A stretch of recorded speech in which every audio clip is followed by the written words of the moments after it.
Tactics, tactics, tactics. That's what we're looking at in our wonderful game today between Jose Capablanca and Marc Fonaroff in what was classified as a casual game. But in this game, we see many tactical opportunities for Capablanca because of a flexible opening that he used, but also we see one of the greatest tactical finishes, motifs to win and checkmate at the end of this game. So stay tuned for that. So the game began with e4, e5, knight f3, knight c6, d4, d6, knight c3, and in the game we get knight f6 by Fonaroff. So this is a form of the Scotch game, Scotch variation that ends up transposing into the four knight Scots game that transposes into a form of the Ruy Berlin opening eventually.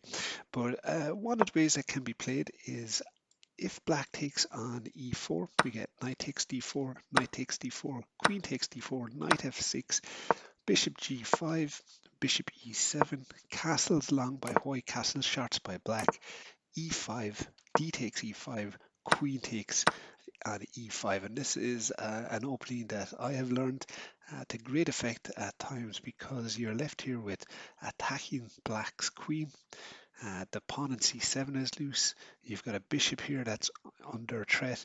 Even if black moves the queen here, you've got attacking prospects with the white or light squared bishop. So this is a very attacking formation of opening by white here if black plays into it, and they have to play very precise to get out of this. But in the game, we see that bishop b5 was played instead. After the knight to f6. Now, if instead of bishop b5, you decided to take on d5, we see another tactical and flexible opening. We see knight takes on e5, knight takes e5 back, we get t takes, queen takes queen, king moves, and then after pinning the knight here to the king, we get bishop e6, and after long castles by white, the computer says for the king to go to c6, giving black the opportunity to double the pawns if they so wish. A pretty even game here, but definitely white has the advantage in this part of the opening. But as we said, in the game we got bishop to b5, transposing this into a bit of a Berlin Ruy Lopez position. We get bishop to d7, castles, bishop e7, and then rook to e1.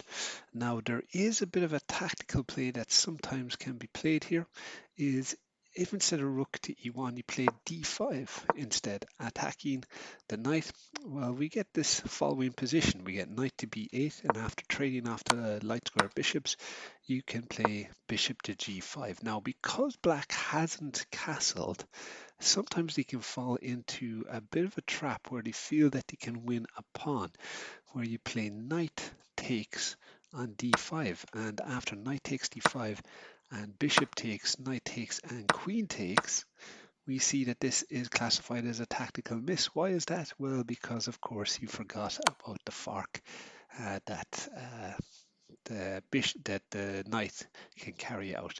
So we're seeing even 5, 6, 7 moves deep, lots of tactical opportunities in this game to continue on. But in the game we had rook to e1, and then we had e takes d4, we get knight takes d4, knight takes d4, queen takes d4, bishop takes, knight takes, castles, and then we get queen to c3, attacking the pawn here, but also opening up the way for the rook to get onto the file with the queen. So in the game we get c6, knight to d4, knight to d7, and then we get knight to f5. And we see here black is left trying to nurse this pawn here, which is going to be weak throughout the game. So then we get bishop to f6 and queen to g3. Threatening checkmate if the dark square bishop is to move off of this diagonal, but also threatening to capture this weak pawn. So what does black do? Well, it plays a very good move of knight to e5, and then we get bishop to f4 by Capablanca, making sure that the rooks have joined forces together and possibly thinking of doubling up the d file and attacking this weak pawn. So we get queen to c7, rook to d1, rook to d8 by black. And here Capablanca unleashes a series of amazing moves. Certainly one that I would never have done, but he plays rather bad move. It's classified as a mistake. Can you see what he would have done here? Very aggressive. Rook takes on d6. And after rook takes back, here we see that he takes with the bishop to e5. So you think, well, what have you done here? Why is Capablanca doing this? Because technically he is down a pawn in this position, or 1 point of not a pawn, but 1 point worth of thing. Because what happens if you take here on e5? Well, of course, we can just take, and this is pinned, and the best move here is f6, and after you take, you're after going down a full piece, and the game is all over. So in this position, Fonaroff plays a rather creative move here of rook to d1, saying, well, you can't take my queen because I'm going to checkmate you. In fact, the computer says here that the best move is actually to play queen to a5, threatening the rook here, which means you would have to drop your bishop back. And after trading off the bishops, with the threat of a checkmate here by white, black would have to give up the rook by blocking, and after checking the king and after taking, we see the game is pretty even. White is up a pawn, but black will still fancy their chances with a couple of these weak pawns on the queen side. But if we go back to our original position, we had rook to d1, which is a terrible blunder. Can we see why this is such a blunder? Well, Capablanca very simply just takes. But you think, well, that's not actually a good move. Well, actually it is, because after you take with the bishop, here Capablanca finds a truly amazing move, and one of the great tactical motives of of chess. If you've not seen this game before, a rather wonderful way to complete the game off. So can you find the first move, but can you also find the following up moves that makes this such a wonderful sequence of moves? So what are we looking at here? We're trying to get the queen out of this double attack by the queen and the bishop. So our queen here is in big trouble. Is there anywhere we can put the queen, or is it going to have to be another move? Well, it is a different move. It is the rather glorious, it has to be said, knight to h6 check.